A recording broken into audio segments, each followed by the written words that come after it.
Pokiston ikki frontda urushga tayyor. Havoji Asif. Rossiya bahorgacha Ukraina tizimini yiqitmoqchi. Zelenskiy kutilmagan sirni ochdi. Endi semiz odamlarga AQSh vizasi berilmaydi. Washingtonning maxfiy ko'rsatmasi fosh bo'ldi. Haqiqiy mo'ljal kim edi? Kiyev osmonida tunda nima sodir bo'ldi? AQSh urush boshlanganini e'lon qildi. O'zbekiston va Ozarbayjon qardosh mamlakatlar, ishonchli ittifoqchilardir. Ilhom Aliyev. Pokiston ikki frontda urushga tayyor. Havoji Asif. Islomobodda sodir bo'lgan portlashdan so'ng Pokiston mudofaa vaziri Havoji Asif mamlakat Hindiston va Afg'onistonga qarshi ikki frontda urushga tayyor ekanini ma'lum qildi. Bu haqda Afghanistan International xabar berdi. Biz sharqda Hindiston, g'arbda Afg'oniston bilan to'qnashishga tayyormiz. Birinchi jangda Xudo bizga yordam berganda, ikkinchisida ham yordam beradi, dedi u. Asif Home News telekanaliga bergan intervyusida Afg'oniston Toliboni Hindiston manfaatlariga xizmat qilayotganini aytgan. Uning so'zlariga ko'ra, Pokiston birinchi jangda Hindistonni yenggan va hozir yana shunday qilishga tayyor.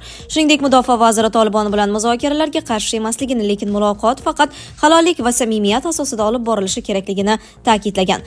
Ma'lumot o'rnida Pokiston poytaxti Islomobodda 11-noyabr kuni kuchli portlash sodir bo'lib, unda 12 kishi halok bo'lganda Asif hodisaga munosabat bildirib, bu sharoitda Tolibon bilan muzokaralardan natija kutish qiyinligini bildirdi. So'nggi haftalarda Pokiston va Tolibon o'rtasida Qatar va Turkiyada bir necha marotaba muzokaralar o'tkazilgan. Birinchi bosqich Dohada o'tib, vaqtinchalik sulhga kelishilgandi. Keyingi ikki bosqich Istanbulda davom etgan, ammo hech qanday natijaga erishilmagan. Pokiston hukumati Afg'on Tolibonini Tahrikiy Tolibon Pokiston jangarilarini o'z hududida yashirishda ayblamoqda. Tolibon esa ayblovlarni qat'iyan rad etmoqda.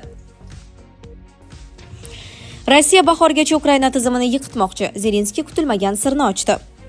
Ukraina prezidenti Vladimir Zelenskiy Pokrovskdagi vaziyat juda murakkab ekanini tan oldi va qo'shinlarni olib chiqish ehtimoliga munosabat bildirdi. Bu haqda siyosatchi Bloomberg agentligiga bergan intervyusida ma'lum qildi. Zelenskiyning so'zlariga ko'ra, qo'shinlar borasidagi har qanday qaror joylardagi harbiy qo'mondonlik tomonidan qabul qilinadi. Hech kim ularni vayronalar uchun o'limga majbur qilmaydi. Men bizning askarlarimizni, ayniqsa o'sha yerda bo'lgan qo'mondonlarni vaziyatni qanday boshqara olishlariga qarab qo'llab-quvvatlayman. Aks holda bu biz uchun juda qimmatga tushadi. Biz uchun asosiysi askarlarimiz, dedi u.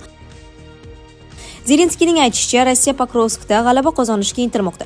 Chunki bu orqali Trampni ukrainalik qo'shinlarni Donetsk va Lugansk viloyatlaridan chiqarishga va urushni to'xtatishga ko'ndirmoqchi. Biroq Ukraina prezidenti bunday bo'lmasligini aytdi. Biz Ukraina sharqidan keta olmaymiz. Buni hech kim tushunmaydi. Odamlar ham buni tushunmaydi. Eng muhimi u yoki bu aholi punktini egallab olgach, ular oldinga siljimasligi. Hech kim kafolat bermaydi. To'xtatuvchi omil yo'q, dedi u. Ukraina prezidenti Rossiya qo'shinlari